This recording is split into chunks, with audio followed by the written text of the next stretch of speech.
ये मैसेज शाम तक 10 लोगों को फॉरवर्ड करें और फिर खुशखबरी सुने और खुशखबरी सुने या जादू देखें। बैरूनी दुनिया में आपको पता है पूरा अमेरिका यहूदी डोमिनेटेड है। लंबरगिनी चलाते जाते हो, कल्ले कल्ले किथे जाते हो, कल्ले कल्ले किसी किथे चले गए।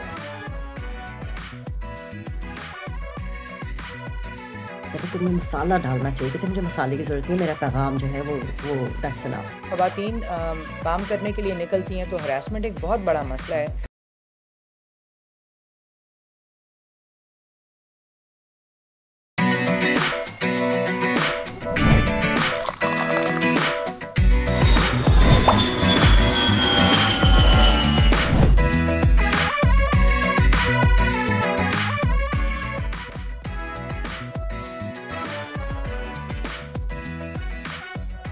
अस्सलाम वालेकुम, खुशामदी जी आया नू बखैर आगले भली करे आया। वर्षद के दुनिया बोल है के साथ मैं हूँ सोनिया सुंदर और मैं हूँ सैयद फैसल। करें सुबह सुबह किसका टेक्स्ट आ रहा है मुझे यार, सुबह सुबह सुबह सुबह टेक्स्ट आ रहा है मुझे। प्रोग्राम में टेक्स्ट, ओह माय गॉड। वो इनामी रकम जीती है ना मैंने 30,000 रुपये, तो मोबाइल नंबर दूं और फिर मैं वो इनामी रकम जाके ले लो। बाय द वे आज से 32 साल पहले दुनिया का पहला एसएमएस जो है ना वो भेजा गया था। तो एसएमएस की आज बर्थडे है। हाँ जी 32 साल का हो गया 32 साल का हो एसएमएस। गया बाय द वे बरतानिया के 22 साल उस वक्त के 22 साल सॉफ्टवेयर प्रोग्रामर नील पैपवर्थ ने ये पहला एसएमएस भेजा था। आज आपको पता है एक अंदाजे के मुताबिक पूरी दुनिया में 1 सेकंड में 3 लाख टेक्स्ट मैसेजेस भेजे जाते हैं। उनमें से एक अभी अभी आया है कि आप फला इनकम प्रोग्राम के तहत 30,000 रुपए देखें, इस फोन से भेजा गया था। ओके पहला वैसे मैसेज। फैसल आई वंडर पहला मैसेज क्या सेंड किया होगा? उन्होंने पहला मैसेज जो अपने दोस्त को सेंड किया था वो क्रिसमस के हवाले से सेंड किया था। अच्छा। उन्होंने कहा था भाई मेरी क्रिसमस, तो ये पहला मैसेज था। वैसे क्या आपने कभी सोचा कि अगर कोई पाकिस्तानी भेजता पहला मैसेज, सबसे पहला तो वो क्या होता?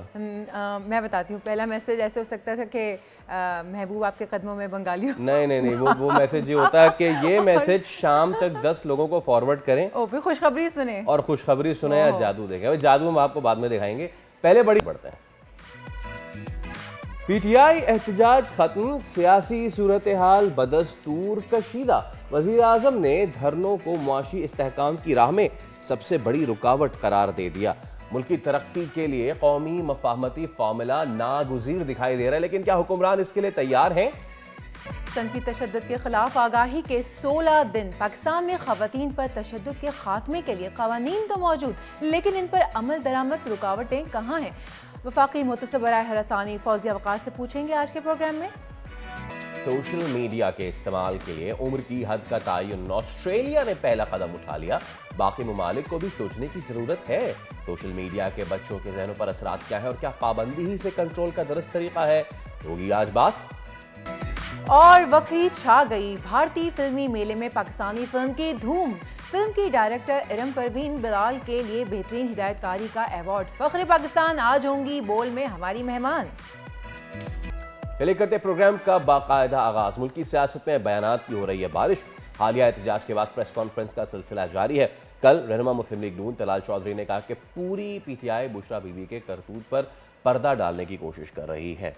और डीपीओ अटक ने भी एक प्रेस कॉन्फ्रेंस की और बताया कि पीटीआई एहतजाज वाले अफराद तरबियत याफ्ता थे, उनकी जो सलाहियत थी पुलिस एलीट से 3 गुना ज़्यादा है और मुजाहिरीन पुलिस पर बराह रास्त फायरिंग करते रहे। और उन्होंने ये भी कहा कि गिरफ्तार अफराद से बहुत सा असलहा पकड़ा गया। दूसरी जानिब वज़ीर-ए-आज़म शहबाज शरीफ की ज़ेर सदारत वफाकी काबीना का इजलास भी हुआ, जिसमें शहबाज शरीफ ने इंतशारी टोले को मुल्की मुआशी तरक्की में बड़ी रुकावट करार दे दिया। क्या कह रहे थे वो, सुन लीजिए। धरनों ने ये मुल्क में एक हैजानी कैफियत पैदा कर दी थी और मुल्क के अंदर और ख़ास तौर पर इस्लामाबाद में एक हर तरफ अफरा तफरी का सामान था और पुलिस वाला शहीद हुआ, रेंजर्स के वो शहीद हुए, दर्जनों ज़ख्मी हुए और मुल्क की जो इन्होंने बेइज्जती इन्होंने करवाई अपने इन इंतहाई गलत और गैर कानूनी हथकंडों से। एक दिन के अंदर स्टॉक एक्सचेंज 3,500 पॉइंट्स नीचे आगे गिरा, लेकिन जो ही उस रात डी चौक से और पीछे जब हटे तो अगले दिन न सिर्फ पिछले दिन के जो लॉसेस थे उनको मिटिगेट किया, बल्कि जो गेन्स आए। तो मैं समझता हूँ कि ये एक बैरोमीटर है कि अगर सेंटिमेंट पॉजिटिव हो तो मामलात बड़ी तेज़ी से आगे बढ़ते हैं। आपका इन्फ्लेशन मज़ीद कम हुई है और अब मैं समझता हूँ कि हमें अब ग्रोथ की तरफ बढ़ना है। तो इसी पे अब बात कर लेते हैं senator lieutenant general retired Abdul Qayyum साहब, सीनियर रहनुमा मुस्लिम लीग नून, हमारे साथ मौजूद हैं। सेनेटर साहब, good morning, thank you so much for your time. और गुफ्तगू का आगाज़ में कौमी मुफाहमत पे भी हम आपसे ज़रूर बात करेंगे कि उसके लिए क्या करना चाहिए, क्योंकि मुल्क जिस मोड़ से गुजर रहा है it's going to be make और ब्रेक। लेकिन उससे पहले ये जो अटक के DPO का बयान है ना, ये बहुत ही अहमियत का हामिल है। जब एहतजाज में इस तरह के लोग हों जो अटक DPO के मुताबिक 3 गुना ज़्यादा उनकी अहलियत हो इलीट पुलिस से, ये सिर्फ आम पुलिस की बात नहीं, इलीट पुलिस से, आई मीन ये this needs to be investigated कि ये लोग कहाँ से आए, असलहा इनके पास कहाँ से आया, स्ट्रेट फायर कर रहे थे, किस तरीके से तमाम तर मामला हुआ। देखें, ये ऑब्वियसली बहुत आई ओपनर है और DPO अटक जो बयान कर रहे थे, मैंने भी वो देखा। सिक्योरिटी के इशू से हम आशना हैं। जो नॉर्मल पब्लिक के प्रोसेशंस होते हैं वो तो बेज़रर होते हैं, वो प्रोटेस्ट करते हैं, वो किसी कानून को हाथ में नहीं लेते। ये यूरोप में भी मैंने देखे, हर जगह के ऊपर पूरी दुनिया में होते हैं, यहाँ पाकिस्तान में भी होते रहे। लेकिन ये तो एक यलगार है एक उन लोगों की, जो आप देखें कि एक तकरीबन 100 से ज़्यादा ऐसे लोग हैं जिनकी अभी तक आइडेंटिफिकेशन ही नहीं हो सकी ये कौन है, उनका कोई डेटा पाकिस्तान में मौजूद नहीं है। फिर कुछ अफगानी हैं, और दूसरा आपको पता है ना कि जब ये NATO फोर्सेस गई हैं अफ़गानिस्तान से तो $7 बिलियन का असला वहाँ अफ़गानिस्तान में छोड़ा। कुछ तो तालिबान के पास होगा, श्योरली कुछ 40,000 गाड़ियाँ हैं, 42,000 नाइट विजन डिवाइसेस हैं, एक्सप्लोसिव्स हैं और बहुत कुछ है। लेकिन बहुत सा इनके हाथ भी लगा, ये जो खवारिज हैं, और फिर उसकी प्रोलिफरेशन होते होते तकरीबन 1.5 मिलियन वेपन्स थे, जो कि ये गन्ने लेटेस्ट जो राइफलें वगैरह, तो उनमें से कुछ चूँकि बॉर्डर भी पोरस हैं, इधर आती हैं, इधर से फिर ये लोग ट्रेंड उस तरह के हैं। और आपको पता है ना, हमारा ये जो सूबा है खैबर पख्तूनख्वा, इसमें अपना एक कल्चर भी है कि राइफल में ये एक्सपर्ट हैं, फायरिंग में ये एक्सपर्ट होते हैं, और हमारा ये बड़ा पोटेंट पोर्शन है आर्मी के अंदर। ये जो हमारे पठान भाई हैं उनके मतलब उनका जो एक अपना एक स्टाइल होता है, और यहाँ से इवन वजीरिस्तान के एरिया से जो है जनरल आलम जान मसूद जैसे 3 स्टार जनरल और बड़े जंग भी हमने लड़ी इनके साथ होके तो करे। लेकिन इनको अगर बेरा रवि की तरफ आप ले जाएंगे और अपने मुल्क के खिलाफ ही इनको यूज करेंगे और कमांडो एक्शन कराएंगे, और इम्पोर्टेड आप मटेरियल इस्तेमाल करेंगे जो कि आंसू गैस के इनके पास नहीं है, पुलिस के पास, वो शेल इस्तेमाल कर रहे हैं। और फिर उस आपने देखा कि उन्होंने बहुत बड़े बड़े फैंस जो कि ब्लो कर रहे थे। अभी ये इनोवेशंस एक नॉर्मल से एक बेजरर किस्म का प्रोसेशन तो नहीं कर सकता। तो फिर आगे ये गिला है कि इसको रोक क्यों नहीं रहे। देखिए, अगर ये रोकते शुरू में तो कैजुअल्टी ज़्यादा होती, आहिस्ता आहिस्ता ये आगे आए तो ये पीटर आउट भी होते गए, स्टेमिना भी होता है, फटीग भी होती है। यही एक टेक्निक होती है सिक्योरिटी की कि आप उनको स्ट्रेच करते जाएं, थोड़ा अगला स्ट्रेच करते। ये अभी आप देखें कि अगर लाल मस्जिद में भी हम घेरा डाल के तो उनका ये गैस पानी बिजली बंद करके रखते तो शायद कैजुअल्टीज इतनी ना होती। यही जो तरीका है ये अभी इन्होंने इस्तेमाल किया कि आते आते उनको आने दिया कि आहिस्ता आहिस्ता आहिस्ता। लेकिन जब आगे पहुंचे तो उनको पता था कि ये जब कानून है, जब अदालत का हुक्म है, जब हम कह रहे हैं, जब एक बाहर के मुल्क का सदर आके बैठा हुआ है इधर, हम ये अफोर्ड नहीं कर सकते। लास्ट टाइम आपको याद होगा जब चौधरी निसार साहब इंटीरियर मिनिस्टर थे तो इनको इजाज़त दी, चूँकि इमरान साहब के खान साहब के साथ वो इकट्ठे पढ़ते रहे हैं, तो उन्होंने कहा ठीक है हम रेड जोन में नहीं दाखिल होंगे, आने दें। उनका चलो आने दें, कोई बात नहीं, पीछे से आ। अल्टीमेटली जब दाखिल हुए तो साथ क्रेन भी रखी और वो हटा के पार्लियामेंट के ऊपर भी और सुप्रीम कोर्ट का भी घेरा तंग। और आपने देखा PTV के ऊपर अटैक, मैंने खुद देखा, कैमरे तोड़ के अंदर से लूट खसूट और पुलिस के लोगों को डंडे मार मूर के। तो अगर ये हालत ये अलाउ कर देते कि नहीं जी कोई बात नहीं, प्रोटेस्ट तो होते रहते हैं, इनको अंदर आने दें, कोई बात नहीं, इनको ऐवान सदर पे भी हमला करने दें, कोई बात नहीं, इसको जो वो सदर है बेलारूस के, उनके डेलीगेशन को नुकसान पहुंचाते हैं। तो आप कौन सी गवर्नमेंट है मुल्क के अंदर, कौन सा कोई एक भी काउंट कर दें, और फिर स्पेकुलेटिव के 278 कैजुअल्टीज हो गई हैं, 178 हो गई हैं। खुदा की कसम, पाकिस्तान को बदनाम करने के लिए, और फिर बैरूनी दुनिया में आपको पता है पूरा अमेरिका यहूदी डोमिनेटेड है, वो एक इंच इधर उधर नहीं हो सकती। उनका जो फाउंडिंग फादर था ना, बेंजामिन फ्रैंकलिन, वो जब ड्राफ्ट लिख रहे थे कॉन्स्टिट्यूशन का, तो ही हैड सेड कि ये यहूदियों को कॉन्स्टिट्यूशन प्रोटेक्शन अगर आप देंगे किसी तरीके से भी, तो फिर ये इकोनॉमी पे भी, मीडिया पे भी काबिज होंगे, और हमारे बच्चे और उनके बच्चे और उनकी औलादें भी जो है ना, वो भी इसको सफर करेंगी। तो अभी ये वहां है, इनकी कोई हमदर्दी इमरान खान साहब से नहीं है, या हमारी पॉलिटिकल पार्टी किसी से भी। ये हनूद और यहूद की दुश्मनी पाकिस्तान की रियासत के साथ है। कोई तरीका हो, कमजोर करो, पॉलिटिकल पोलराइजेशन करो, बाहर से नैरेटिव बना के भेजो। तो हमें, आप बड़ी ठीक बात कर रहे थे कि मफाहमत की बात है, जी हमें मिल के। कयूम साहब, मैं आपके इसी जुमले से जो है ना अपना सवाल निकालना चाहती हूँ। आपने कौमी मुफाहमत की बात की है, इस वक्त सबसे ज़्यादा ज़रूरत है। हम मौजूदा हालात में इसको कैसे अचीव कर सकते हैं? देखिए, कर सकते हैं, ये रवैयों में तब्दीली सी आ सकता है ना। मेरे ख्याल में हम में से सबको सोल सर्चिंग करनी होगी, और ये सोचना होगा कि ये ज़िंदगी तो एक बुलबुले की तरह है। वो अल्लामा इकबाल का गालमन है कि निगाह मौत पे रखता है मर्द दानिशमंद, हयात है शब तारीख में शरर के नमूद। लोग, बड़ी बड़ी हुकूमतें आई, रोमन एम्पायर भी आई, ऑटोमन एम्पायर भी आई, सारे दुनिया, बरतानिया का तोती बोलता था पूरी दुनिया में, लोग चले जाते हैं। इसी तरह पाकिस्तान या किसी छोटे मुल्क में हुकूमतें, तो फील्ड मार्शल अयूब खान साहब थे जब हम फौज के अंदर दाखिल हुए, आते गए जाते गए, चले जाएंगे। ये लोग भी जो है ये भी चले जाएंगे, और जो बाहर है उनको भी बेसब्री का मौका नहीं देना चाहिए, उनको भी एक सिस्टम के तहत चलना चाहिए। तो रवैयों में तब्दीली हो, खुदा खौफी हो, मुल्क से मोहब्बत और शफकत का जज्बा हो, और आप अपना मैनिफेस्टो दें कि आप आएंगे तो क्या करेंगे, आपने माजी में क्या किया, उसकी आपके कौन से पॉजिटिव पॉइंट्स हैं जिनको आप हाईलाइट करें। अभी कभी आपने देखा तहरीक इंसाफ की तरफ से ये आया हो कि हमने माजी में क्या किया था, या हम आइंदा क्या करेंगे। अभी ये ट्रंप जीता है, तो ट्रंप ने एक बैनुल अक़वामी पूरा विजन दिया है कि मैं उसके ऊपर टैरिफ लगाऊंगा, मैं ट्रेड पे ये करूंगा, मैं इमिग्रेशन के ऊपर ये कर दूंगा, मैं स्ट्रांग। अभी उसने कहा ब्रिक्स के ऊपर अगर आपने डॉलर को हटा के ये किया तो मैं 100% टैरिफ आपके ऊपर लगा। देखिए ना, एक अगली सोच है जिसके ऊपर लोग आते हैं, और माजी में वो कहते हैं मेरे 4 सालों में कोई जंग नहीं हुई, मैंने पीस की बात की है, मैंने ये किया है।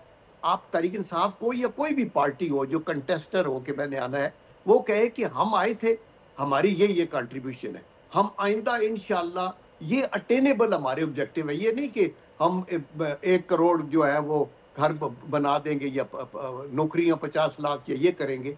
आप वो करें जो आप कर सकते हैं, तो आप उसको आगे करें, लोगों को एक करें।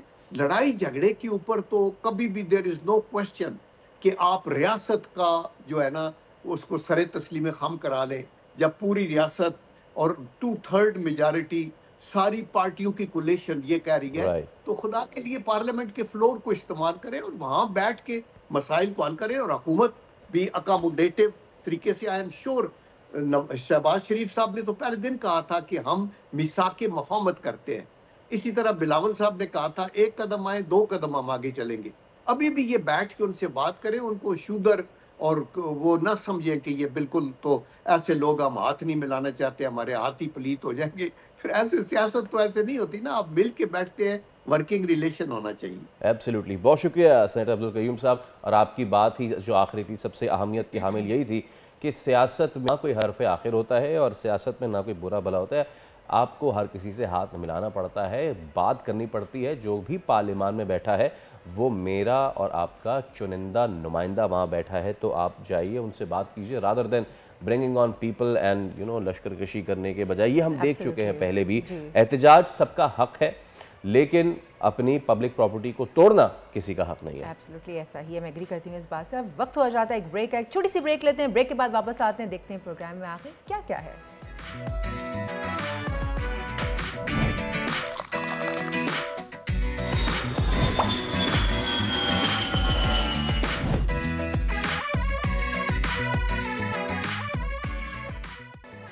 गाना लंबरगिनी चलाते जाते हो, कल्ले कल्ले किथे जाते हो, कल्ले कल्ले तुसी किथे चले गए, कल्ले कल्ले केले केले।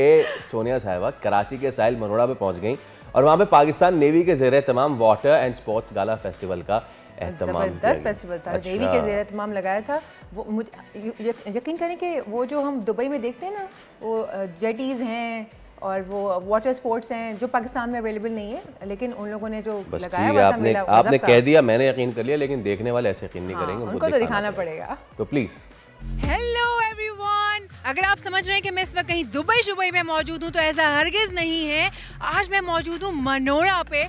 मैं आपको बताती हूँ यहाँ पे नेवी के ज़ेरे एहतमाम हो रहा है वाटर स्पोर्ट्स गाला 2024, जिसके अंदर बहुत सारी एक्टिविटीज़ देखने को मिलेंगी जो कि पाकिस्तान में यूजुअली नहीं होती हैं। वाटर स्पोर्ट्स पाकिस्तान में बहुत आला किस्म का हो सकता है बट अनफॉर्चुनेटली नहीं होता, लेकिन पाकिस्तान नेवी पाकिस्तान नेवी ने इस बार ज़बरदस्त ये फेस्टिवल का एहतमाम किया है। ये ज़बरदस्त फैमिली गाला है। आप देख सकते हैं मेरे पीछे कितना क्राउड है यहाँ पर, और अभी तो ये शुरू हुआ है। ये टाइम अभी ऐसा है कि फैमिलीज आना शुरू हुई हैं। रात 9 बजे तक ये गाला जो है ये चलता चला जाएगा। सो व्यूअर्स, चलते चलते सैर करते करते भाई मैं तो बहुत टायर्ड हो गई हूँ and I am starving now. So मैं सोच रही हूँ कि फूड कोर्ट चलूँ और वहाँ पर ज़रा सी कुछ पेट पूजा करूँ। तो देर किस बात की है, आप लोग भी मेरे पीछे पीछे चलिए। व्यूअर्स, मैं तो सैर करते करते पहुंच गई हूँ फूड स्टॉल्स के जानिब। आइए चलते हैं। यहाँ पर बड़े मज़े की चीज़ें नज़र आ रही हैं मुझे। स्पेशली बचपन में हम लोग खाया करते थे कुल्फ़ी, हमारे स्कूल्स के बाहर हुआ करती थी, और मुझे यहाँ पर स्टॉल नज़र आ गया। मैं तो ज़रूर खाऊँगी। यहाँ पर तो फीमेल जो हैं वो फीमेल एंटरप्रेन्योर आप देख सकते हैं कि हमसे बात करते हैं। हेलो, अस्सलाम वालेकुम। अनम, या आप खुद लगाया हुआ है या आपने यहाँ पर? जी, एक्चुअली ये हमारी होम हैंडमेड सारी चीज़ें हैं। वी हैव खोया kulfi, we have this gajar ka halwa and we have churros with chocolate sauce. ये आप लोग क्या शबरमाज बना रहे हैं? बिल्कुल मैम, हमारे पास यहाँ पे चिकन स्ट्रिप्स है, पिज़्ज़ा फ्राइज़ है, और हमारे पास लावा पिज़्ज़ा है, जिंगर शोरमा है, स्मोकी शोरमा है। हम आपको ट्राई भी करवाते हैं। मैंने यहाँ पर देखा बहुत सारी फैमिलीज़ हैं जो एंजॉय कर रही हैं, तो चलें चलते हैं, कुछ लोगों से बात करते हैं कि उन्हें कैसा फील हो रहा है इस इवेंट में आकर। हेलो, अस्सलाम वालेकुम। मैम, आप इस इवेंट में आई हुई हैं, आपको कैसा फील हुआ यहाँ पर आकर? जी, मैं वैसे रहती अमेरिका में हूँ और यहाँ पाकिस्तान में पाक नेवी का बहुत अच्छा गाला किया है और I am really happy to see this कि वी ऑल आर सेफ। कैसा आपको फील हो रहा है इस इवेंट में आकर? मज़ा आ रहा है? जी, बहुत ज़्यादा मज़ा आ रहा है, और यहाँ की फूड्स वगैरह हमने देखे हैं, बहुत ज़्यादा एंजॉय कर रहे हैं और अपनी फैमिली के साथ आए हुए हैं। जी व्यूअर्स, आपने देखा कितना खूबसूरत जो है वो एक इवेंट सजा हुआ है, और इस इवेंट के ऊपर हमें कौन मिला? डायरेक्टर पब्लिक रिलेशंस नेवी वालों की तरफ से कमांडर सलीम साहब। इन सभी बातचीत करते हैं। अस्सलाम वालेकुम सर। जी वालेकुम अस्सलाम। सर, बहुत ही ज़बरदस्त इवेंट आप लोगों ने ऑर्गेनाइज़ किया हुआ है। मैं ये पूछना चाह रही थी कि इसका पर्पस क्या है? ये खाली सिर्फ एंटरटेनमेंट के लिए है या पीछे और भी कुछ आप लोगों ने सोचा है? जी, बहुत अच्छा सवाल है। एक पर्पस तो ये है, ज़ाहिर है कि कराची के आवाम के लिए एक अच्छी इंटरटेनमेंट फैसिलिटी है, और बहुत कम देखने को मिलता है कि आपने जैसे देखा कि बोट, जेट स्की और बनाना बोट, सेलिंग बोट और बहुत सारी दीगर एक्टिविटीज़ जो सी बॉर्न एक्टिविटीज़ हैं वो साहिल के ऊपर अरेंज की गई हैं, और बहुत ही एक ऑर्गेनाइज वे में यहाँ पे लोगों को एक अच्छी फूड स्टॉल्स और दीगर एंटरटेनमेंट बच्चों के लिए भी दी गई है। ये तो एक बड़ा इसका अभी आप इसको टेक्निकल मकसद कह सकते हैं, बट जो strategically we look forward, Pakistan navy ऐसे इनिशिएटिव्स लेती है जिसमें हम मैरीटाइम टूरिज्म को प्रमोट करें। व्यूअर्स, इस वक्त हमारे साथ वो मौजूद हैं जो इस पूरे इवेंट के करता धरता हैं।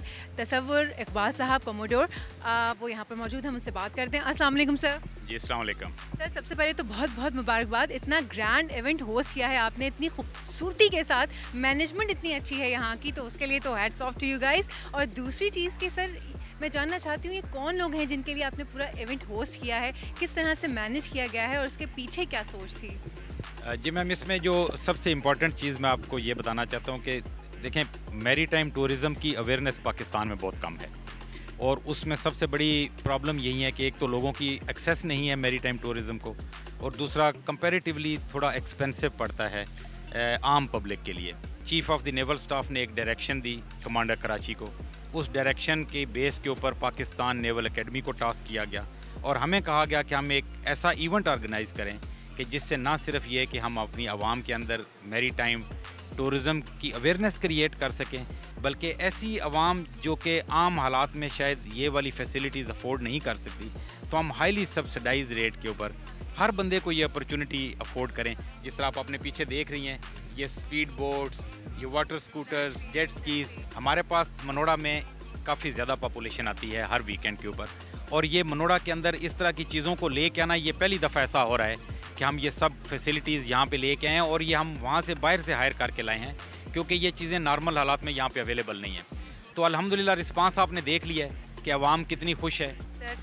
थैंक यू कि आप लोगों ने इतना ग्रैंड इवेंट होस्ट किया हम सभी के लिए। मैंने और मेरी टीम ने भी इंजॉय किया, और जो यहाँ पे फैमिलीज आई हुई थी उन सब का बहुत ही पॉजिटिव रिस्पांस था, तो थैंक यू। सो व्यूअर्स, आप लोगों ने देखा कि पाकिस्तान नेवी के ज़ेरे एहतमाम ये जो वाटर स्पोर्ट्स गाला किया गया है, कितने बड़े लेवल पे था, कितनी सारी फैमिलीज़ यहाँ आई हुई थी, कितने लोगों ने एंजॉय किया।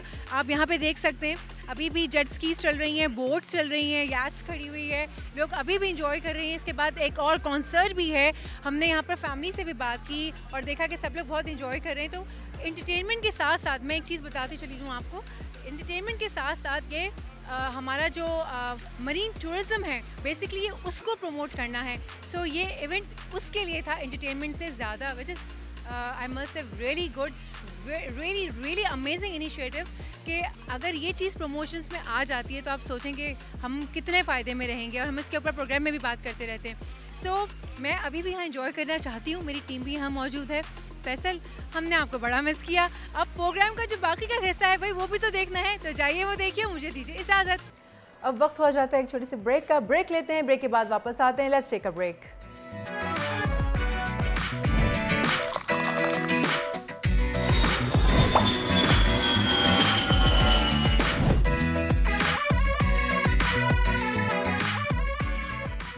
वेलकम बैक जनाब, उम्मीद करते हैं आपका दिन अच्छा गुजर रहा होगा। बात करते हैं कुछ फिल्मों के हवाले से। पाकिस्तान फिल्म इंडस्ट्री में यूं तो भारतीय फिल्म इंडस्ट्री से हमारा कोई दूर दूर तक मुकाबला नहीं है, लेकिन इसमें कोई शक नहीं है कि जब कोई लॉलीवुड की रिवायत तोड़ता है, कोई नए सब्जेक्ट पर, नए अंदाज से, नए टैलेंट के साथ कोई मूवी बनाई जाती है तो उसकी धूम ज़रूर मचती है, चाहे वो बड़े पर्दे पर हो, छोटी स्क्रीन पर हो या शॉर्ट फिल्म। वैसे I disagree with the first thing, और वो ये कि हमारा इससे मुकाबला उससे मुकाबला, उसकी एक अलग मार्केट है, हमारी एक अलग मार्केट है, और हमें मार्केट्स में रहते हुए अपने काम करना चाहिए। हुआ ऐसे, भारत के शहर नई दिल्ली में मुनक़िद हुआ 5वां येलोस्टोन इंटरनेशनल फिल्म फेस्टिवल, और उसमें पाकिस्तानी फिल्म वखरी ने धूम मचा दी है और बेहतरीन हिदायतकार का अवार्ड जीतकर पाकिस्तान का नाम रोशन किया है। इरम परवीन बिलाल ने बतौर डायरेक्टर उन्होंने ये एजाज़ हासिल किया है, और इरम हमारे साथ ही मौजूद हैं। इरम को वेलकम करते हैं। अस्सलाम वालेकुम Iram, I hope you are fine. बहुत शुक्रिया आपने शो के लिए वक्त निकाला। You have produced and directed this movie along with Abdul Aziz Merchant and Apurva Bakshi.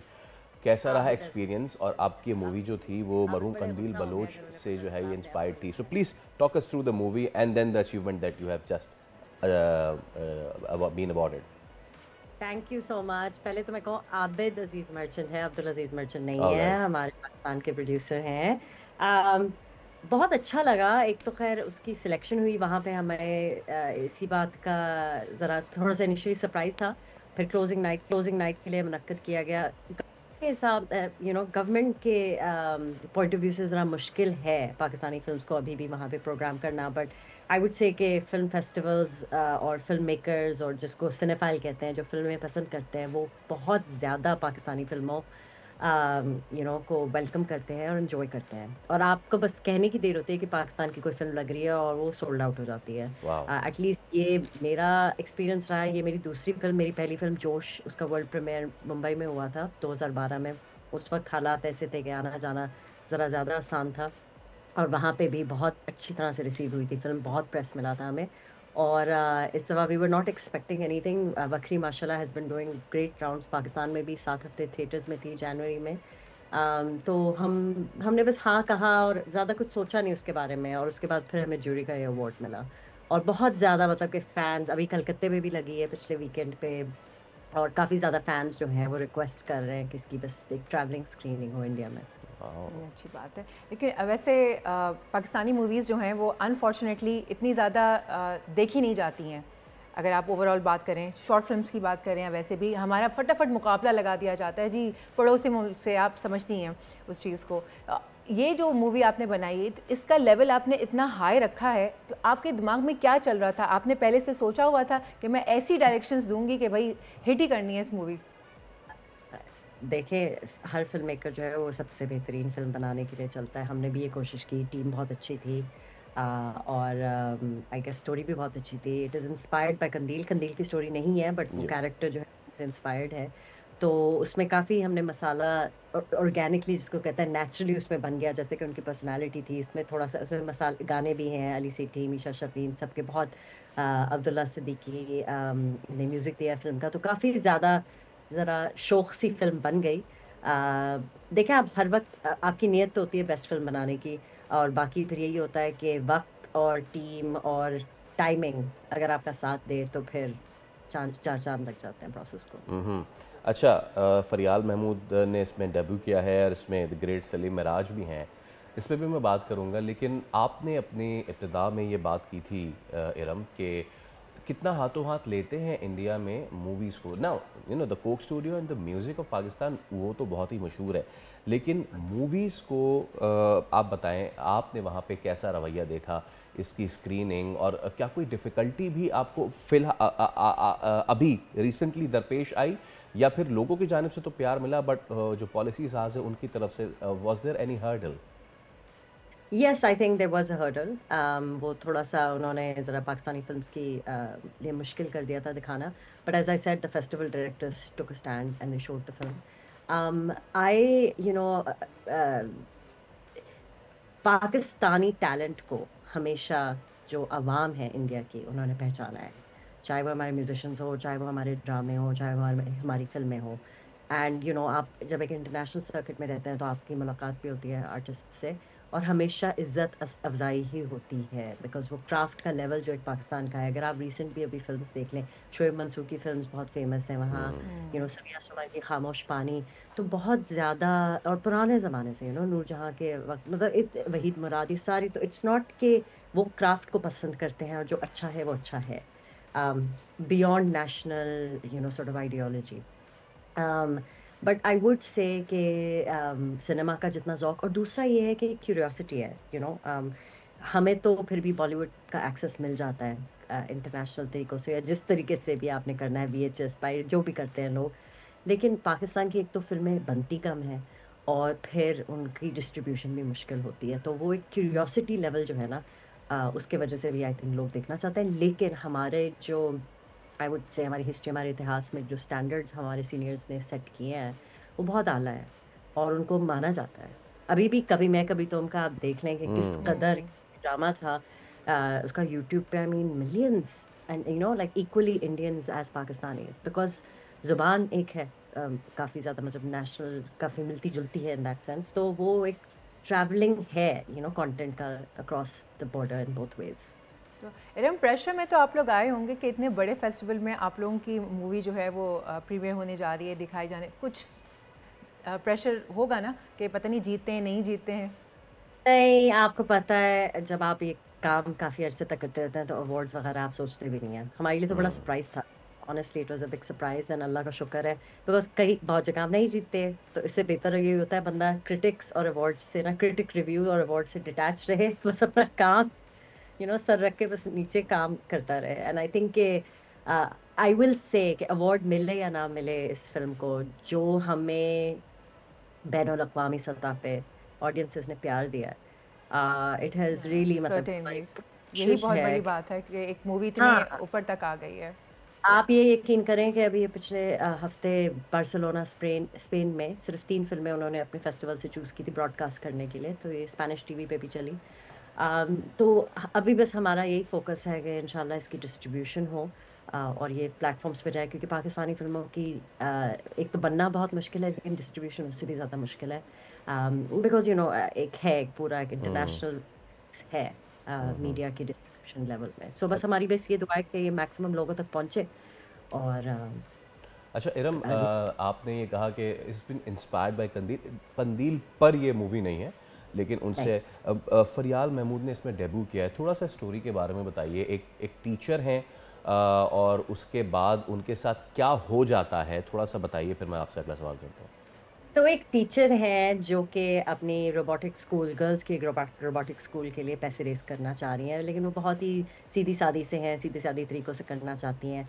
तो उनको सब, उनका एक फ्रेंड होता है बड़ा बेस्ट फ्रेंड, कहते हैं तुम्हें मसाला डालना चाहिए, कहते मुझे मसाले की ज़रूरत नहीं है, मेरा पैगाम जो है वो दैट्स इनफ। तो वो करते करते करते एक दिन वो एक पार्टी जाती है रात को ना, तो बहुत गुस्से में वो कुछ स्टेज पे आके बोल देती है, वो वायरल हो जाता है और बिग शिट पहन के ना बिल्कुल अपने आप को बना के, और फिर उसके बाद वो नोटिस करती है कि वाकई भाई एक ख़ास तरीके से बोला जाए तो लोग सुनते हैं। तो वो क्या शुरू करती है कि अपने जो मैसेजेस होते हैं वो उसी टेढ़े सीधे तरीके से वो बोलने की कोशिश करती है, वो बहुत ज़्यादा वायरल हो जाती है। तो फिर it's almost like a super hero story कि उसका असल और उसका जो वायरल वो दोनों पहलू हैं, उनको अलग रखना है, सीक्रेट रखना है। She is also single mother, single in the sense कि शी इज़ अ विडो, तो वो भी एक एलिमेंट है, उसका ससुराल से भी एक प्रोडक्टिव चल रहा है। तो इस दौरान जो है क्या होता है कि उसकी इतनी ज़्यादा पावर हो जाती है कि वो पॉलिटिक्स की आग में आ जाती है, और टॉक शोज़, जिस तरह कंदील का था, she becomes like a centre of attention कि क्या मतलब कि ये खातून कौन है, ये क्या है, इनका एजेंडा क्या है। तो इस कैट एंड माउस गेम में फिर क्या होता है आगे, वो मैं एंड तो आपको बता नहीं सकती। बिल्कुल ठीक बात है। अच्छा, आपने अपनी दूसरे सवाल के जवाब में ये कहा था कि एक तो फिल्में बनती कम है हमारे पास, डिस्ट्रीब्यूशन का बहुत बड़ा इशू होता है। इरम, पाकिस्तान के तूलो अर्ज़ से खुजदार से ले के पाक चाइना बॉर्डर तक हमारे पास अपनी लोकल कहानियाँ बिल्कुल भी कम नहीं हैं। हमारे पास रूपलो कोली की कहानी है, हमारे पास थर की कहानी है, हमारे पास स्वाद की कहानियाँ हैं, हमारे पास कितनी कहानियाँ हैं। तो क्यों फिर फिल्में कम बनती हैं? इशू क्या है? ये बहुत लंबा आपने टॉपिक छेड़ दिया है। I think it goes back to cinema की जो कदर और एक रिस्पेक्ट जो हमने 70s में खो दी थी और उसको एक टैबू का नाम दे दिया था। तो वो एक जो कल्चरली जो है ना, हम आर्ट और आर्टिस्ट को इतनी इम्पोर्टेंस देते नहीं हैं जितनी हमें देनी चाहिए। देखिए, इमेजिनेशन, साइंस आइंस्टाइन कहता है कि imagination is better than knowledge. तो एक लर्निंग बाय रोट और मैथ एंड साइंस के साथ साथ अगर हम अपनी आर्ट और इमेजिनेशन और क्रिएटिविटी को भी स्कूलों के लेवल से ही अगर शुरू करें, तो एक समाज भी आर्टिस्टों की कदर करेगा, उनकी इज़्ज़त करेगा, फिर लोग अपने बच्चों को वहाँ भेजेंगे, फिर एक पूरा एक इथॉस बनता है। तो ये बहुत लंबी कहानी है। आई थिंक इस सिनेमा को स्पेसिफिकली बहुत टारगेट किया गया है पॉलिटिक्स में, और अब वो मर गया है। तो एक जब कहा जाता है हर इंसान की अपनी पॉइंट ऑफ व्यू है इस पे, आई थिंक इंटरनेशनल फिल्म्स हर जगह की, बल्कि हमारे पड़ोसी मुल्क की भी खोल देनी चाहिए, ताकि फिर डिमांड सप्लाई बढ़े, क्योंकि हमारी इंडस्ट्री, हमारे जो नंबर वो है ना, वो ज़रा कम है। Absolutely. Thank you so much Iram Bilal Parveen, it was a pleasure. उम्मीद करते हैं कि आपकी ये मूवी और आने वाली मूवीज़ भी दिन दुगनी रात चौगुनी तरक्की करें। बिल्कुल ऐसा ही। अब वक्त हो गया है ब्रेक का। ब्रेक लेते हैं, फिर वापस आते हैं। Let's take a break.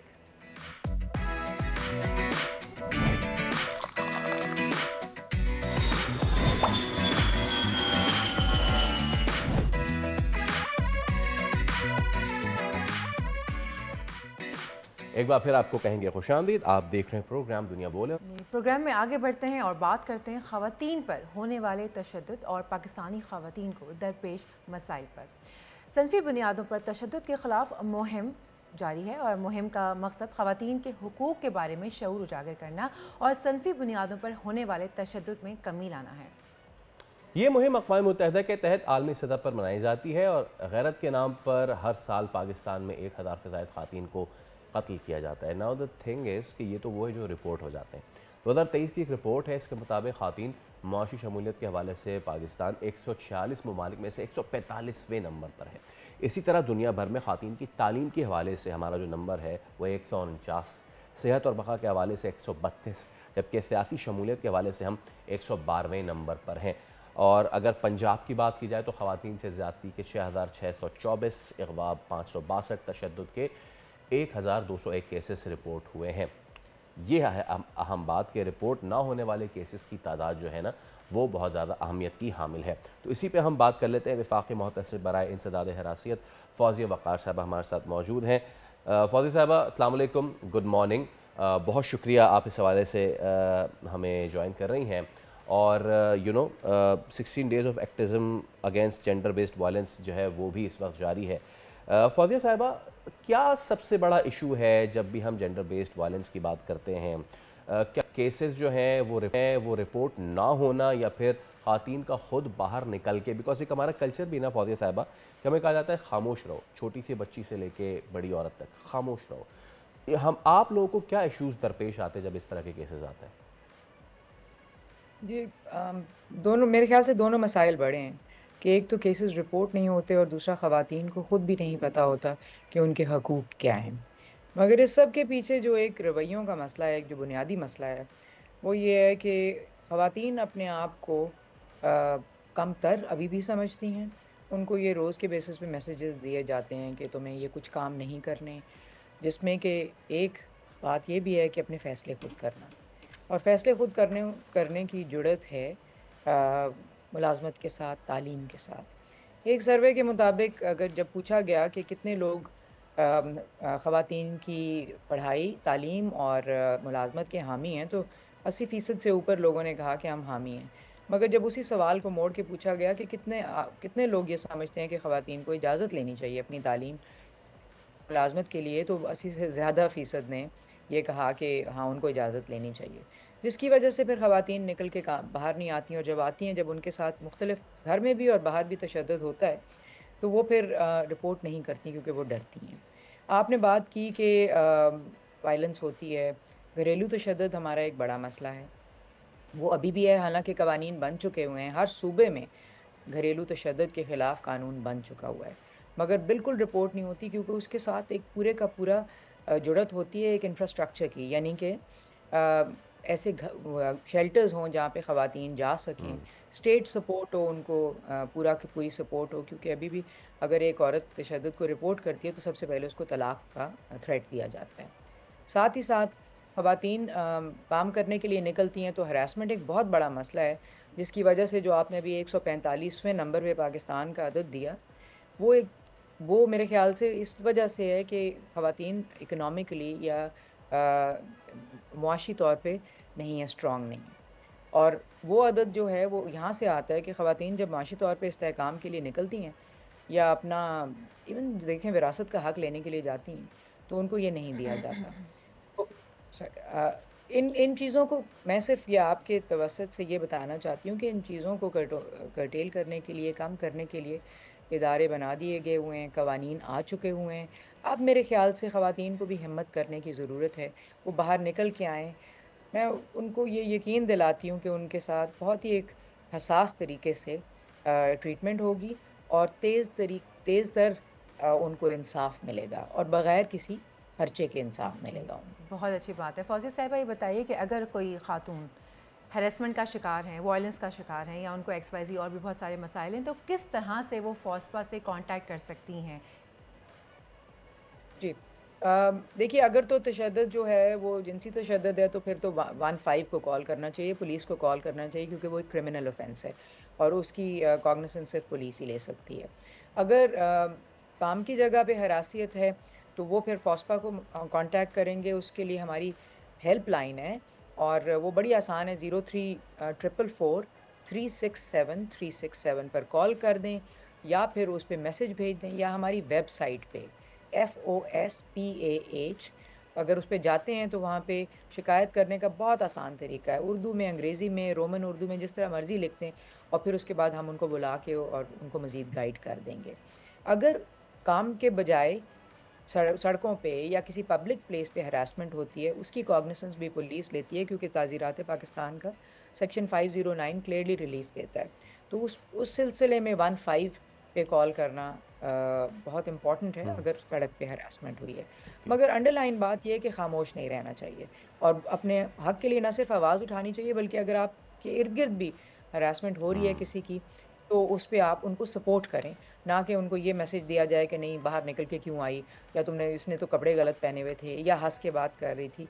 इन रवैयों को भी कंट्रोल करने की बहुत ज़्यादा ज़रूरत है। एग्जैक्टली। अच्छा, अब एक तो if you can run the number, अगर हम नंबर चला सकें अपने CG में, जो हेल्पलाइन नंबर है 0344 367 367। खातून हैं आप और अगर इसके हवाले से आपको कोई भी परेशानी आ रही है तो आप फौस्पा से रब्ता कर सकती हैं। एक तो चीज़ ये। दूसरी चीज़ ये कि मिस फौजिया, आपने बहुत अहम बात की कि तशद्दुद की भी कैटेगरीज़ होती हैं। अगर आपके पास वर्क प्लेस हैरेसमेंट हो रही है तो उसको कैसे एड्रेस कर सकते हैं? अगर आप फिज़िकल वायलेंस आप पे हुआ है तो आप 15 पे इत्तला कर सबसे पहले आपको वो करनी चाहिए, क्योंकि क्रिमिनल ऑफेंस है। हमारी ख़वातीन को यही आगाही भी नहीं है, इतनी बेसिक आगाही। ये तो हमने शहरों की बात कर ली, देही ख़वातीन का तो अभी हमने रुख नहीं किया। तो क्या वफाकी मोहतसिब बराए जो आपका इदारा है फौसपा, रूरल एरियाज़ में इस तरह की ट्रेनिंग का आप लोग एहतमाम करते हैं ताकि उन ख़वातीन तक भी ये आगाही पहुँचाई जाए? हमारा मैंडेट, क्योंकि जाए कार पर या मुलाजमत की जगह पे हरासमेंट है, तो हम उसके लिए चाहे वो रूरल इलाकों में जाए मुलाजमत हो चाहे अर्बन हो, हर जगह पहुंचने की कोशिश करते हैं। और उसके दो तरीक़ेकार हैं। एक तो हम यूनिवर्सिटियों में, कॉलेजों में, काम की जगहों पे हर जगह जाते हैं, मगर बड़ी जगहों पे जाते हैं क्योंकि मुलाजमत ज़्यादातर जो फॉर्मल मुलाजमत है वो ख़वातीन बड़े शहरों में ही कर रही होती हैं। मगर जो रूरल ख़वातीन को या और पसमानदा इलाकों में जो ख़वातीन हैं उनको पहुंचने के लिए सोशल मीडिया का और कन्वेंशनल मीडिया का इस्तेमाल बहुत ज़्यादा होता है। आपका प्रोग्राम भी उसी सिलसिले की एक कड़ी है जिसमें कि हम उनको रीच करने के लिए ये प्रोग्राम करते हैं सोशल मीडिया पे, चाहे फेसबुक हो, चाहे व्हाट्सएप, चाहे इंस्टाग्राम हो या बाकी के जितने भी मीडियम्स हैं, उस पे हमारी प्रेजेंस बहुत ज़्यादा है। क्योंकि आजकल मेरे ख्याल से बेहतरीन तरीका यही है पहुंचने का लोगों, और most effective and cost efficient. हाल ही में पीटीए ने हमारे साथ ताउन किया और उनके जो आगे टेलीकॉम कंपनीज़ हैं उन्होंने मैसेजेस भेजे, और एक टेलको ने जब मैसेज भेजे, एसएमएस भेजे हमारे नंबर के साथ, कॉन्टैक्ट इन्फॉर्मेशन के साथ, तो उसके नतीजे में हमारी शिकायतों की जो शरह है वो बहुत ज़्यादा बढ़ गई। तो इस तरह का जो तावन है वो भी औरतों तक पहुंचने में, चाहे वो दूर हों या पास हों, बहुत मदद करता है। बिल्कुल। फौजिया साहिबा, मैं बात करना चाहूँगी वर्क प्लेस हरासमेंट के ऊपर। आए दिन ख़वातीन जो हैं वो अपनी अपनी जहाँ पे भी वो काम कर रही होती हैं, कुछ ना कुछ हमें सुनने को मिलता है। बहुत सारी ख़वातीन तो इज़्ज़त की खातिर ही खामोश रहती हैं कि भाई ये बात आगे ना जाए, मेरी जॉब पर ना बात आ जाए, मुझे जॉब से ना निकाल दिया जाए, मेरे घर वाले क्या कहेंगे। लेकिन काम के जगह पर बहुत सारी ख़वातीन हैं जो हरास हो रही हैं। मैं जानना चाहूँगी कि इसके लिए आप लोग क्या इस तरह का कोई लॉ पास हुआ है, कोई चीज़ ऐसी जिसके ऊपर इम्प्लीमेंट हुआ हो और वर्क प्लेस हरासमेंट को बिल्कुल ख़त्म कर दिया जाए? देखिए, 2010 में पाकिस्तान ने कानून बनाया और एक बहुत मौसर कानून बनाया है जिसके तहत हरासमेंट का कंप्लीट सद्दबाब हो सकता है। आसान सा तरीका है कि अगर एक औरत कहती या मर्द, कोई भी हरासमेंट का कानून मर्द, औरत, ट्रांसजेंडर तमाम कम्युनिटीज़ के लिए। अगर कोई आके कहता है कि मेरा या जिनसी बुनियाद पे या सिनफी बुनियाद पे इस्तेहसाल हुआ है या हरासमेंट या डिस्क्रिमिनेशन हुई है, तो वो एक सादी सी दरख्वास्त हमें देते हैं, शिकायत देते हैं। फिर तरीक़ेकार ये है कि दूसरी पार्टी को भी बताया जाता है कि ये आपके ख़िलाफ़ चार्जेस आए हैं, अपने आप को डिफेंड करें। दोनों साइडों को सुन के भरपूर तरीके से उनके शवाहिद लेके और उसके बाद फ़ैसला होता है। और वो जो फ़ैसला है उसमें अगर साबित हो जाए कि हरासमेंट हुई है या डिस्क्रिमिनेशन हुई है, यानी कि एक औरत को औरत होने के नाते ताने देना या उसको तरक्की ना देना या उसको मुलाजमत ना देना। बहुत दफ़ा होता है कि ख़वातीन को कहा जाता है कि अगर तुम यहाँ पे मुलाजमत के लिए आ रही हो तो जो विजिबल टाइप के हैं, रिसेप्शनिस्ट टाइप की जगह हैं, उधर ही रखा जाएगा, या उनसे फिर एक तवक्को होती है कि वो क्लाइंट्स के साथ भी जाएंगी। और इस तरह से अगर इस तरह की कोई हरासमेंट या डिस्क्रिमिनेशन हो तो वो जब आके शिकायत करते हैं और जब सारी बात सुन ली जाती है, प्रूव हो जाता है कि हरासमेंट हुई है, तो सज़ाएँ हैं। और सज़ाएँ जो हैं माइनर भी हैं और मेजर भी हैं। जो माइनर पेनल्टीज़ हैं उसमें फ़ाइन के अलावा सेंशर करना या डिमोशन करना, यानी कि कम ओहदे को कम कर देना, वो माइनर पेनल्टीज़ में है।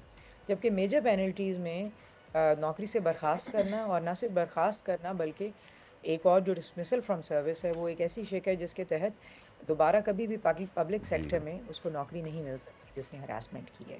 हाल ही में शायद आपने हमारी 2 जजमेंट्स देखी हों जिसमें एक में एक यूनिवर्सिटी प्रोफेसर ने एक जूनियर टीचर को हरास किया, जिसके नतीजे में हमने ना सिर्फ उनको रिमूवल फ्रॉम सर्विस यानी कि नौकरी से बर्खास्त, बल्कि साथ 10 लाख रुपया जुर्माना, जिसमें से 8 लाख वो खातून जो मुतासरा खातून है उनको और 2 लाख हुकूमत इट्स वेरी कमेंडेबल फौजी साहब। और इसी तरीके से अगर हम इम्प्लीमेंटेशन करते जाए ना तो हम इस पर कर्व कर सकते हैं। Thank you so much for your time और उम्मीद करते हैं कि लोगों के इक़दामात हैं और हमारी ये जो अदना सी कोशिश है लोगों तक पहुँचे, चाहे वो खातून कोई खेत में काम कर रही हो व किसी दफ्तर में काम कर रही हो। अगर आपको कोई ऊंची नीची ऊट पटांग किस्म की चीज़ कहे तो खामोश नहीं रहिए, क्योंकि आप भी उतनी ही बराबर की इंसान हैं जितना कि एक मर्द है। Fight against the patriarchy, fight against the violence and fight against the harassment please.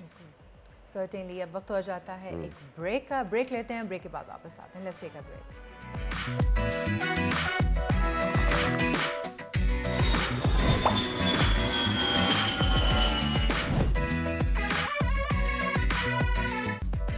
एक बार फिर आपको कहेंगे दुनिया बोले में खुश आमदीद। बाय द वे, चौथा T20 blind cricket world cup का फाइनल आज मुल्तान क्रिकेट स्टेडियम में खेला जा रहा है। फाइनल में बांग्लादेश ने टॉस जीता है और पाकिस्तान के खिलाफ टॉस जीतकर उसने पहले बैटिंग का फैसला कर लिया है। ब्यूरो हेड मुल्तान ताहिर खान से मजीद तफसीलात जानते हैं। जी ताहिर, बताइए।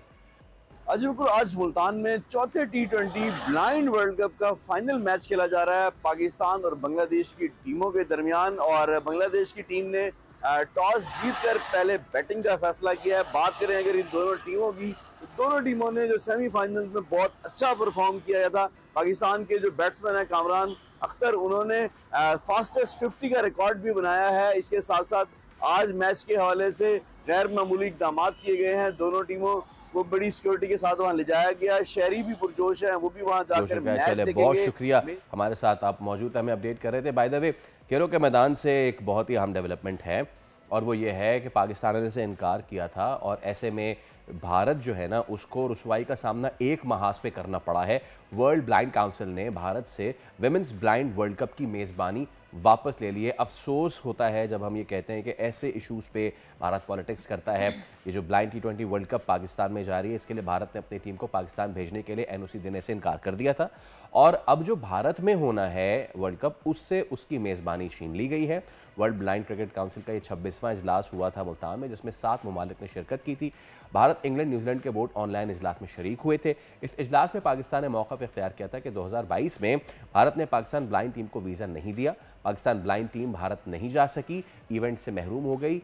इस बार जब पाकिस्तान मेज़बान था तो भारत ने अचानक आने से इनकार कर दिया है, जिसके बाद जो है काउंसिल ने भारत से वुमेन्स ब्लाइंड टीम को जो है वो मना कर दिया, वापस बुलवा लिया। आपका एग्जैक्टली तो भारत और इंग्लैंड और न्यूजीलैंड समेत ये 7 ममालिक शरीक थे और बहुत ही अफसोस के साथ कहना पड़ता है एक बार फिर कि भारत जब इस तरीके की स्पोर्ट्स करीब लाते हैं चीज़ों को, लेकिन जब आप इस तरीके की हरकत करते तो भारत को एक मास पे तो सुक्की का सामना करना पड़ा है। फैसल, आज वर्ल्ड डिसेबल्ड डे है, या यूँ कहने के स्पेशली एबल्ड अफराद का आलमी दिन है और आज ही की दिन की मुनासबत से हम एक ऐसे फलाही इदारे को दावत दी है अपने स्टूडियोज़ में जिनकी खदमात को अक़वाम मुत्तहिदा ने नाउ PDP जो है ये एक इदारा है जिसको सराहा गया है, यानी कि network of organization working with persons with disability Pakistan. अच्छा, एक ऐसा इदारा है जो स्पेशली एबल्ड अफराद की फ़लाह के लिए काम करता है और अब इन्हें इनकी खदमात के एतराफ़ में अक़वाम मुत्तहिदा के ज़ीरो प्रोजेक्ट अवार्ड 2025 से नवाजा गया है, जिसकी खबर हम अपने प्लेटफॉर्म से इस वक्त ब्रेक कर रहे हैं। ये अवार्ड इनके जो प्रोजेक्ट है, प्रोजेक्ट रोज़गार capacity building of persons with disability and organisations के लिए मिला है। तो इसी पे हम बात करने के लिए हमारे साथ मौजूद हैं हसनैन हैदर, उनको हम वेलकम करते हैं शो में। अस्सलाम वालेकुम हसनैन। बहुत शुक्रिया, बल्कि सबसे पहले कॉन्ग्रेचुलेशंस। Thank you. आप चंद इदारे वो हैं जो कि इस कोर इशू को समझते हैं और ऐसे उस माशरे के उस सेक्टर पे आप काम कर रहे हैं जिसको हम आँख वाले जो है ना हम ब्लाइंड हो जाते हैं उनको देख के, चाहे बैंक में रैंप्स का मामला हो, चाहे सड़कों की क्रॉसिंग का मामला हो, बहुत सारे इशूज़ हैं। तो सबसे पहले तो मुझे बताइए ये प्रोजेक्ट, इस पे अवार्ड मिलना कितनी बड़ी अचीवमेंट है और ये प्रोजेक्ट क्या कर रहा है? So it's a very big achievement और हमें बहुत ज़्यादा हम खुश हैं, एक्साइटेड हैं और ये आज के दिन ये खबर ब्रेक होनी थी। सो बेसिकली थोड़ा सा मैं आपको ज़ीरो प्रोजेक्ट का कॉन्टेक्स्ट दे दूँ। It's a global research driven initiative जो कि नॉमिनेशंस के लिए कॉल करता है और अवार्ड देता है एग्जाम्पलरी सॉल्यूशंस के ऊपर for innovation, impact and scalability of the projects. तो इस दफ़ा इनकी जो थीम थी ऑफ द रिसर्च और जो भी प्रोजेक्ट्स थे उसकी थी एम्प्लॉयमेंट के ऊपर, एंड ओवर 350 एक्सपर्ट्स ने जो है वो they went through these projects, and उसमें persons with and without disabilities included थे।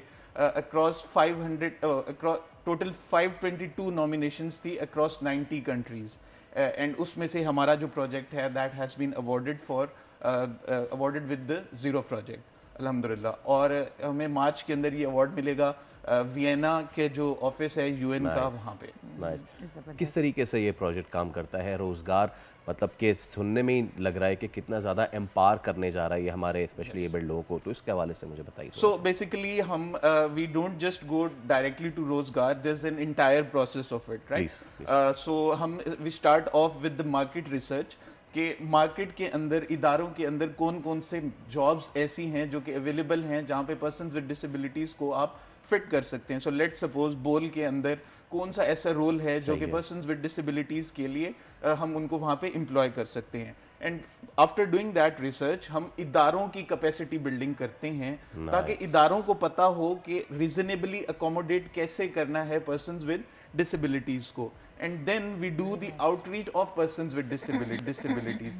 हम जाके अफराद बाहम माजूरी का जो एक कॉन्सेप्ट है या जो एक ये टॉपिक है, ये बहुत टैबू है। हम यूनियन काउंसिल्स के लेवल्स पे जाके, हम छोटे छोटे इलाकों के लेवल पे जाके with the help of our teams जो हमारे ग्राउंड पे काम करती हैं, इन लोगों को आइडेंटिफाई करते हैं, रजिस्टर करते हैं, और फिर हम इनको वो ट्रेनिंग्स देते हैं जो कि मार्केट रेलिवेंट होती हैं।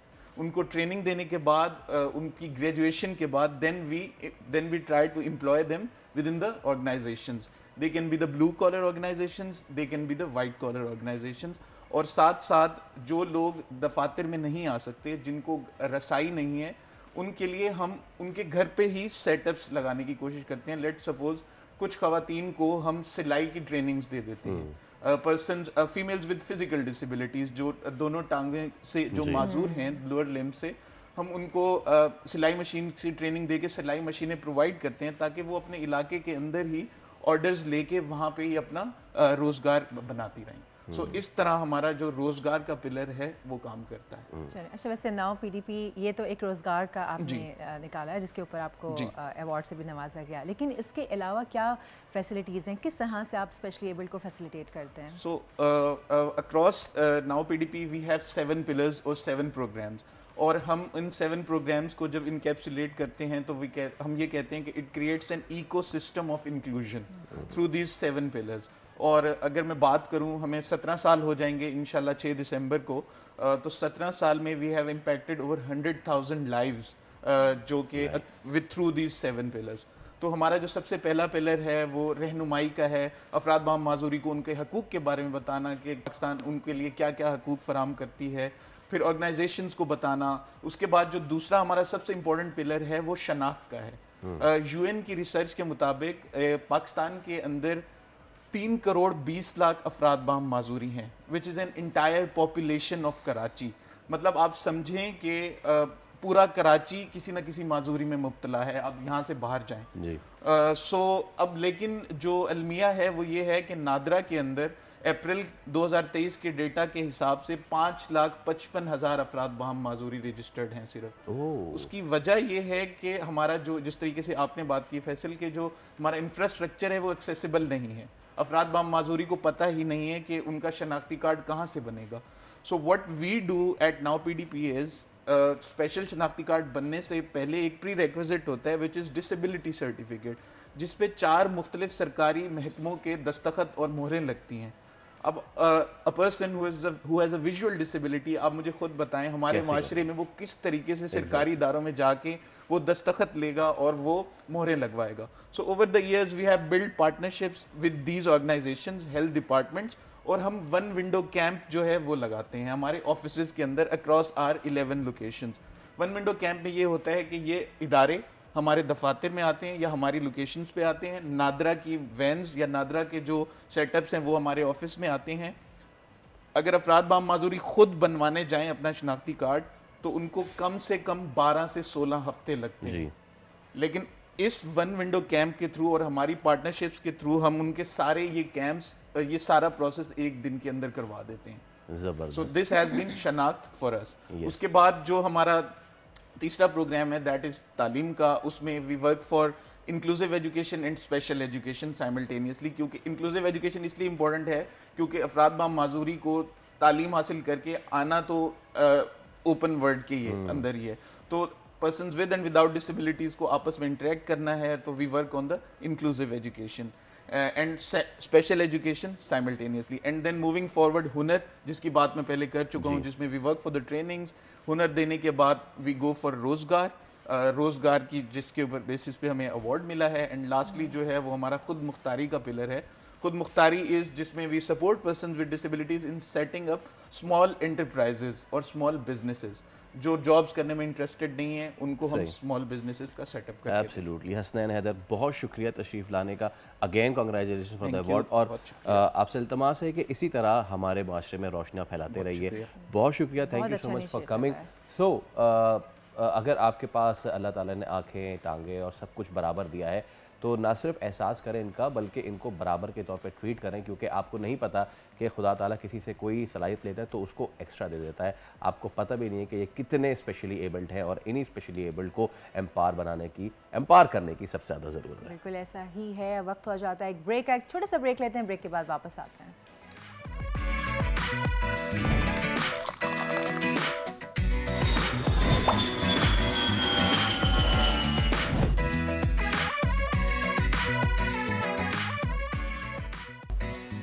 Welcome back. पाकिस्तान में हर दूसरे बच्चे के हाथ में टैबलेट होता है या मोबाइल फ़ोन होता है, और जिन बच्चों के पास नहीं होता है वो अपने वालिदैन का फ़ोन इस्तेमाल करते हैं। मुसलसल झूठ और इस किस्म का कंटेंट देखने से बच्चों की जो तरबियत पर असर पड़ रहा है वो तो आप सभी को पता है, और वालिदैन की इसकी जानिब तवज्जो बिल्कुल भी नहीं है। खबर आपको ये देते हैं कि ऑस्ट्रेलिया में 16 साल से कम उम्र बच्चों के सोशल मीडिया पर इस्तेमाल पर पाबंदी का बिल मंजूर कर लिया गया है। बिल की सेनेट से मंजूरी के बाद हुकाम को कम उम्र बच्चों को सोशल मीडिया प्लेटफॉर्म्स पर आने से रोकने के लिए 1 साल के अंदर सिक्योरिटी निज़ाम कायम करना होगा। एग्जैक्टली जो आपने शुरू में बात की है ना, वो उससे बहुत रेलिवेंट है। पाबंदी पर अमल ना हुआ तो उसकी सूरत में सोशल मीडिया प्लेटफॉर्म्स को 3 करोड़ 30 लाख डॉलर्स का जुर्माना हो सकता है। यानी कि ऑस्ट्रेलिया में तारीखी कानून मंजूर होने के साथ ही ऑस्ट्रेलियाई कानून साजों ने फेसबुक, इंस्टाग्राम, एक्स जैसी मशहूर समाजी वेबसाइट्स के खिलाफ दुनिया की मुश्किल तरीन क्रैकडाउन की मंजूरी दी है। इसका मकसद सिर्फ एक है और वो है बच्चों की अच्छी तरबियत। पिछले दिनों कुछ इस तरह का कंटेंट देखने की, और आपको पता ही होगा, ये मत समझिएगा कि हम यहाँ पे कुछ प्रमोट कर रहे हैं, छोटे छोटे बच्चों को यहाँ कराची में ढाबे पे बिठा के और उनके साथ जिस तरीके की मुगल्लस गुफ्तगू की जाती है, मेरे ख्याल से उस शख्स को पहली फुर्सत में गिरफ्तार करके should be behind the bars. जिस तरीके से वो छोटे बच्चे 10 साल से कम उम्र के और वो उनसे मुगल्लस गुफ्तगू करवाई जाती है, this is not on man, this is not on. Motivational speaker trainer Umar Jaliyawala हमारे साथ मौजूद है। उमर भाई, गुड मॉर्निंग, अस्सलाम वालेकुम। उम्मीद करते हैं आप खैरियत से होंगे। कैसे देखते हैं इस इक़दाम को? चले पहले तो हम ज़रा ऑस्ट्रेलिया के पर्सपेक्टिव से बात कर लेते हैं ना। If I remember correctly, Japan में भी इसी तरह का था कि टैब जो थे वो गालिबन क्लास 5 से कम वाली क्लास के बच्चों को अलाउड नहीं था। ऑस्ट्रेलिया ने इससे एक और कदम आगे बढ़ाया है। आज की जनरेशन जो कि बिल्कुल फोकस्ड और हो चुकी है, बिल्कुल ग्लूड हो चुकी है to the social media websites, उसके लिए ये इक़दाम कैसे देखते हैं आप? जी, बहुत खुशाइन है।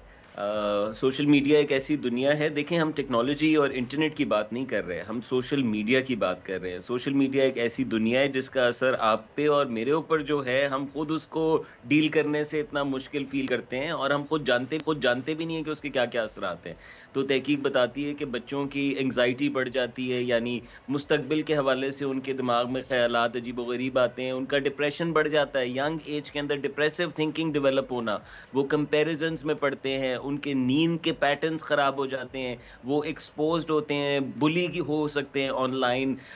लोग जो कि उन पे नज़रें जमाए हुए हैं उनको अप्रोच कर सकते हैं बड़ी आसानी से, उनको ल्योर कर सकते हैं। ये एक एडिक्शन की तरह का चीज़ है जो कि बच्चों में यंग एज में इंस्टॉल होना, आप जानते हैं इसके लाइफ लॉन्ग कॉन्सिक्वेंसेज है। सो बहुत खुशाइन अमल है। और ऑस्ट्रेलिया के अंदर अगर बात की जाए तो तकरीबन मेरा ख्याल है 70% लोगों का अग्रीमेंट है एक पोल के मुताबिक इस कानून साजी के ऊपर। और ये सिर्फ ऑस्ट्रेलिया नहीं है बल्कि यूरोप ने इससे पहले कानून साजी की है सोशल मीडिया के ऊपर, और दुनिया भर में सोशल मीडिया के ऊपर वैसी ही कानून साजी होगी जैसी कि ट्रेडिशनल मीडिया के ऊपर होती थी। और तमाम टेक कंपनीज इससे बरी उज़मा रही हैं, लेकिन अब नहीं रहेंगी। अब ज़रा पाकिस्तानी पर्सपेक्टिव में भी बात कर लें, हमें भी ज़रूरत है ऐसी किसी कदम की? जी, ज़रूरत तो है बिल्कुल, लेकिन देखें ऑस्ट्रेलिया में भी और पाकिस्तान में भी चैलेंज ये होगा कि इस कानून को लागू कैसे किया जाए, क्योंकि आप जानते हैं कि इंटरनेट है, सोशल मीडिया है, बच्चे अपने माँ बाप की डिवाइसेस से उनके अकाउंट से बहुत सारे काम कर लेते हैं, अपनी एज फेक कर लेते हैं, कैसे वो एज वेरीफाई होगी। सो ये एक बड़ा चैलेंज है कि इसको इम्प्लीमेंट कैसे किया जाए, लेकिन यकीनन पाकिस्तान में तो इस वक्त इंटरनेट शटडाउन चल रहा है उसको सोशल मीडिया शटडाउन बच्चों के लेवल पे ज़रूर लाना चाहिए। आपने जो इशारा किया प्रोग्राम के शुरू में कि माँ बाप ने एक आसान हल निकाल लिया है कि बच्चे टैबलेट लेके बैठे हुए हैं, बच्चे फ़ोन लेके बैठे हुए हैं और माँ बाप जानते भी नहीं है कि वो क्या कुछ कर रहे हैं। माँ बाप खुद इतना नहीं जानते फ़ोन्स को जितनी चीज़ों में बच्चे पहुँच जाते हैं, क्योंकि बच्चे हर चीज़ ट्राई करते हैं और उसमें बहुत सारा ऐसा कॉन्टेंट है जो कि उनके लिए डेंजरस है, जिसके लिए वो एज अप्रोप्रिएट नहीं है और रिस्की है। तो ये बहुत सारी चीज़ें हैं और अगर इसका एकेडमिक लिंक भी बनाया जाए कि बच्चों की एजुकेशन लर्निंग आउटकम्स पे क्या इम्पैक्ट है, तो डेफिनेटली आप देख सकेंगे जो बच्चा सही सो नहीं रहा, जिस बच्चे की मेंटल हेल्थ ठीक नहीं है, जो बच्चा मुसलसल अपनी ज़िंदगी को कंपेयर कर रहा है, अच्छा फील नहीं कर रहा, बुली हो रहा है, वो कैसे परफॉर्म कर सकता है और वो कैसे अच्छा फील करके दुनिया में प्रोडक्टिव शहरी बन सकता है। सो बच्चे हमारे लिए प्रोटेक्ट करना ज़रूरी है। यहाँ पे जो लोग एडवोकेसी करते हैं वो इस बात पे करते हैं कि बच्चों की तालीम बेहतर हो जाती है कुछ फ़ोन इस्तेमाल करने से, तो उसका सोशल मीडिया से ज़रूरी नहीं कि ताल्लुक हो, वो अलग से वो ऐप्स हो सकती हैं जिसका आपने इशारा किया और वो ओपन की जा सकती हैं।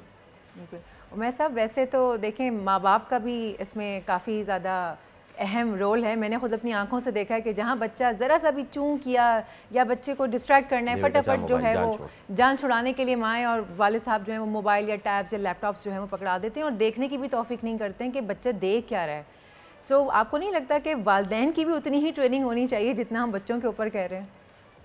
जी बिल्कुल, और माँ बाप को उन माँ बाप से सीखना चाहिए जिन्होंने ये टेक्नोलॉजी बनाई है, जो इस टेक्नोलॉजी की दुनिया में रहते हैं। सिलिकॉन वैली के फाउंडर्स, जो फाउंडर्स क्लब है, बड़ी टेक कंपनीज, ये सोशल मीडिया, ये अपने बच्चों को नहीं इस्तेमाल करने देते टेक्नोलॉजी ऐसा ही है ताकि बच्चे दुनिया के करीब आए और लोगों से रिश्ता बनाए, फिजिकल वर्ल्ड जिसमें उन्होंने एग्जिस्ट करना है उससे कनेक्ट करें। बच्चा टैबलेट पे है, उसके बजाय बच्चा घास पे बैठ सकता है, बच्चा खेल सकता है मैदान में और बच्चों से कनेक्ट कर सकता है। तो आप इसकी कॉस्ट इमेजिन करें। सो माँ बाप के लिए ये हल आसान है, लेकिन इसकी बहुत महंगी कीमत चुकानी पड़ेगी जब ये बच्चे बड़े होंगे और ये किसी चीज़ को प्रोसेस करने के काबिल नहीं होंगे, ये कोई फीलिंग फील नहीं कर सकेंगे, क्योंकि इनकी फीलिंग जब बारी होती थी फील करने की तब इनके सामने कोई एंटरटेनिंग कंटेंट डाल दिया जाता था।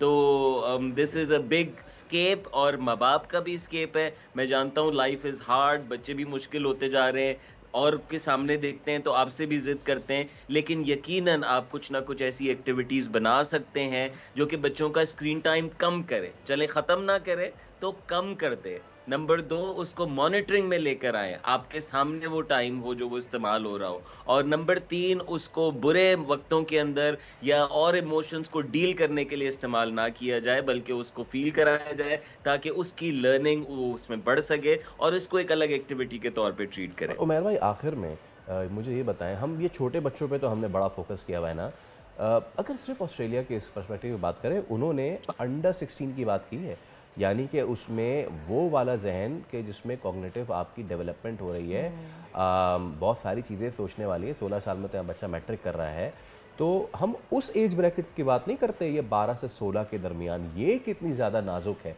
इस पे सोशल मीडिया ने क्या क्या असर डाला उमैर भाई? बहुत शदीद, ख़ास तौर पे लड़कियों की सेहत पे मेरी जो रीडिंग रही है उस लिहाज से ज़्यादा है, लड़कियों की मेंटल हेल्थ, क्योंकि लड़कियों का आपको पता है मुकाबला शक्ल सूरत पे, वो कैसी दिखती हैं, उनकी जिसामत पे और यंग एज में उनकी बॉडी डेवलप हो रही होती है और वो मुकाबले पे। इसी तरह लड़कों के अंदर और जनरली लोगों के अंदर जब वो ज़ाहिर है सोशल मीडिया पे सारी दुनिया देखते हैं, इन्फ्लुएंसर्स को देखते हैं और कहते हैं मेरी ज़िंदगी ऐसी क्यों नहीं है, मेरे पास ये चीज़ें क्यों नहीं है, तो ये जो डिस्क्रिपेंसी है उसको डील करना उस एज में बहुत मुश्किल होता है। आप जान स्कूल्स में कितना मुश्किल हो जाता है कि स्कूल में जो क्लासेस मुख्तलिफ होती हैं, तो सोशल मीडिया पे तो आपके पास पूरी दुनिया मौजूद है और उसमें आपके पास ऐसे ममालिक के नौजवान हैं उसी एज के जिनके पास मुख्तलिफ आज़ादियाँ हैं, यानी कि जिनके आपकी गुफ्तगू से मैं आगाज़ कर सकता हूँ कि पाकिस्तान में वक्त आ गया। बहुत शुक्रिया उमैर जयलेवाल हमारे साथ मौजूद है। तो अपने बच्चों का सिर्फ सेहत के हवाले से नहीं, इसके हवाले से भी ख्याल रखें। अच्छी चीज़ है ये, अगर उनको अच्छे तरीके से पॉजिटिवली इस्तेमाल किया जाए। बिल्कुल ऐसे ही। अब प्रोग्राम का वक्त जो है वो ख़त्म हो गया है भाई। आपसे मुलाकात होगी कल। रखिए अपना ख्याल। अल्लाह हाफ़िज़।